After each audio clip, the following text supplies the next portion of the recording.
I was married from 25 to 30. Moved from Mississippi to Birmingham. Thought I'd met the love of my life. And then the worst in marriage was, the sadder I felt. And I went to counseling a couple of times, but kind of fell out from that. And around 30, that's when stress got a hold of me. And I started drinking more heavily. A year later, after I moved to South Carolina, I was just sitting in my apartment. And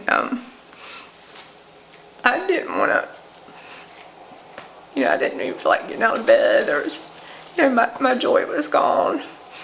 And I looked around, I didn't have anybody to talk to or call.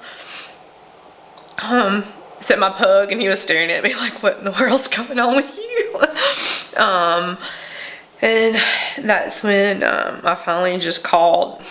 I was really scared, about coming. It was the lowest point I'd been. I started looking at some of the testimonials and kind of the reviews, and then I kind of started reading the bio, and it was more about the positivity part, things that you can change and that you're not broken. You can change within yourself. You don't always have to be stuck with this label that I'm an addict. I get here and there's like people outside and they're like, hey, what's going on? And I was like, people are happy. We walked through the door and I was looking around and I was thinking, this is rehab. Because I really was expecting to see hospital gowns and, people with like these blank stares over their faces, and people were smiling, and people were actually coming down from a class and, introducing themselves before I even walked to the back to be admitted. Brenda, the nurse, was really awesome. She had me rolling like the first time I met her. They didn't look at me like, like I was a label or, like, you poor thing,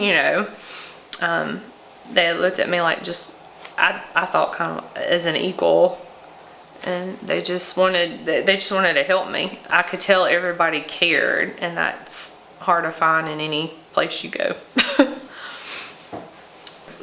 Gulf Breeze recovery, I think of it I keep saying rehab, but really it's not just about, the substance part. It's really about how to live life and how to process things, because we're ultimately responsible for ourselves. People get so caught up in everything else and thinking this is going to make you happy and this is going to make you happy. Well, guess what? They're just all thoughts, and you're the one that makes them real. I was going to graduate last week, but I decided to stay one more week just to process. I was going to leave twice. I see you laughing. But I was staying like one extra week just to process everything. And just, I got it, but to really, how am I going to use these tools on the outside? I want to do this to really, because it's the truth and it's just how I feel. And I want to try to help somebody that may be seeking something. I know I was. If I hadn't seen some of these people come out and share their experience, then I wouldn't be here. There's no telling. One thing I really want to tell somebody watching this is that you have the power to change your mind.